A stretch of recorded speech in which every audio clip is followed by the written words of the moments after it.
Iran's regime appears to be going nowhere. President Trump threatened to take Cuba. And if you thought sharks were friendless, think again.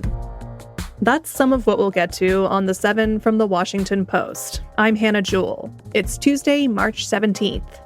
Let's get you caught up with today's 7 stories. Number 1.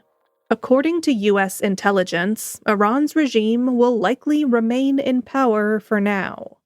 U.S. and Israeli airstrikes have been hitting Iran for more than 2 weeks. The strikes have significantly degraded Iran's missile capability and navy, and killed many of its leaders, including Ayatollah Ali Khamenei. But U.S. intelligence assessments say that Iran's regime will likely stay in place, weakened but more hardline. The 47-year-old Islamic Republic and its security forces could even be emboldened by the conflict. According to people familiar with the assessments, the regime believes it stood up to Trump and survived.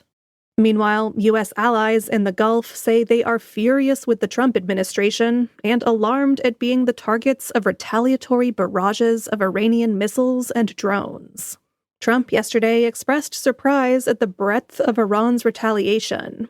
He said, "We were shocked. They fought back."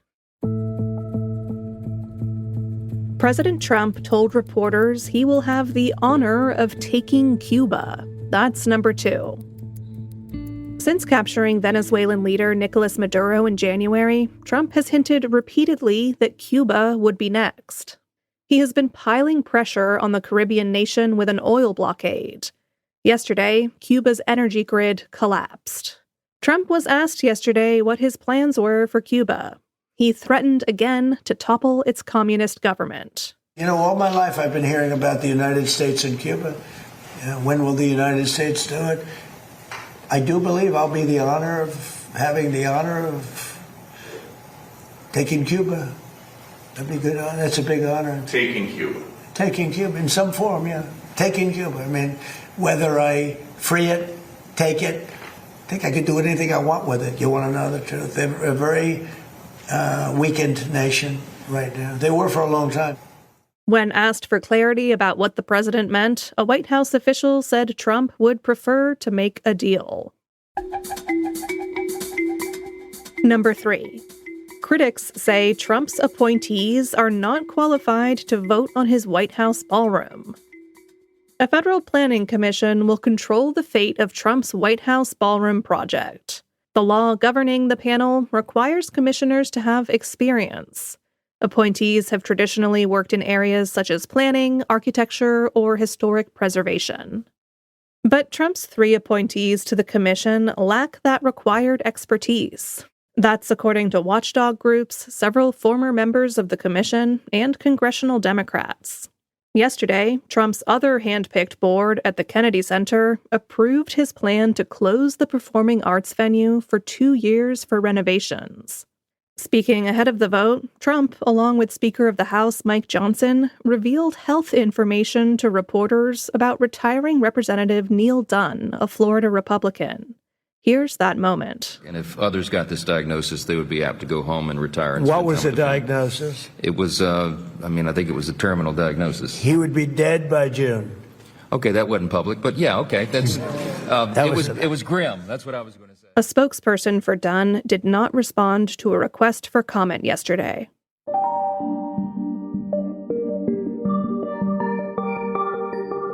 Number 4. A judge halted Health Secretary Robert F. Kennedy Jr.'s overhaul of childhood vaccines.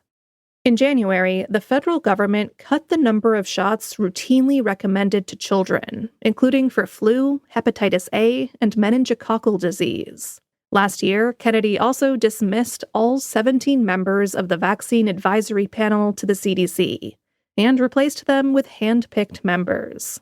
Yesterday, a federal judge blocked those changes for now. He slammed the administration's approach to revamping government recommendations. He said Kennedy unlawfully altered vaccine policy and improperly reconstituted the federal vaccine advisory panel. This block is only temporary, as an extended legal battle is expected to play out. That will decide who ultimately gets to decide on the scientific standards shaping federal vaccine recommendations. Climate change could be harming us in a surprising way. That's our fifth story. Researchers are increasingly studying the less direct ways that climate change harms human health, beyond the dangers of heat and natural disasters. A new study in Lancet Global Health offers another: physical inactivity. As temperatures go up, people move less, taking fewer walks outside and working out less. And a sedentary lifestyle increases the risk of heart disease, diabetes, and cancer. Researchers projected that this inactivity due to heat would cause up to 520,000 additional deaths by 2050. The pattern of rising heat and falling activity was concentrated in low- and middle-income countries, probably because people in richer countries can adapt with air conditioning and gyms to keep moving.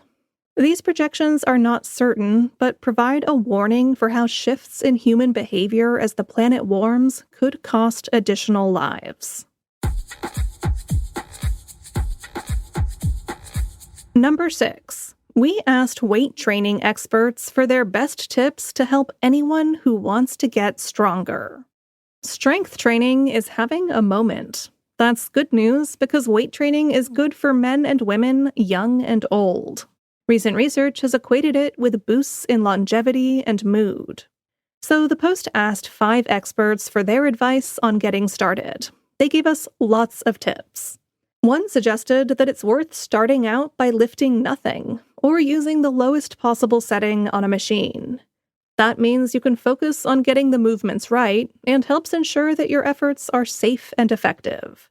Another expert said sticking at it is key because it can take a long time to see the results people might be looking for, such as bigger muscles.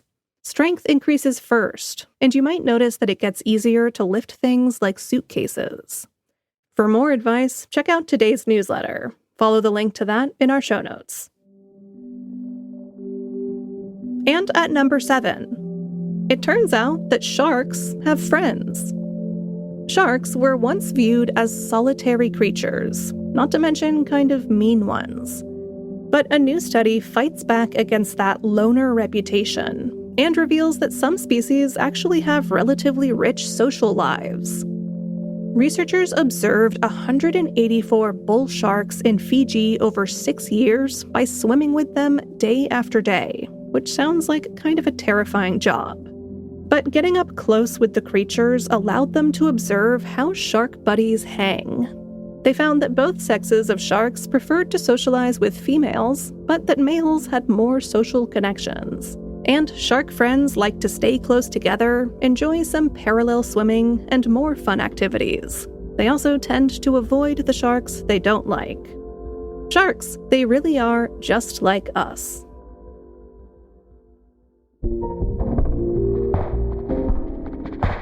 All right, you're all caught up. Right now, you can get a premium subscription to The Washington Post for just $6 every 4 weeks for the first 6 months. After that, it renews at $19 every 4 weeks. And it comes with 3 extra accounts to share with all your shark friends. You can cancel anytime. Head to WashingtonPost.com/subscribe to get that deal. I'm Hannah Jewell. I'll meet you back here tomorrow.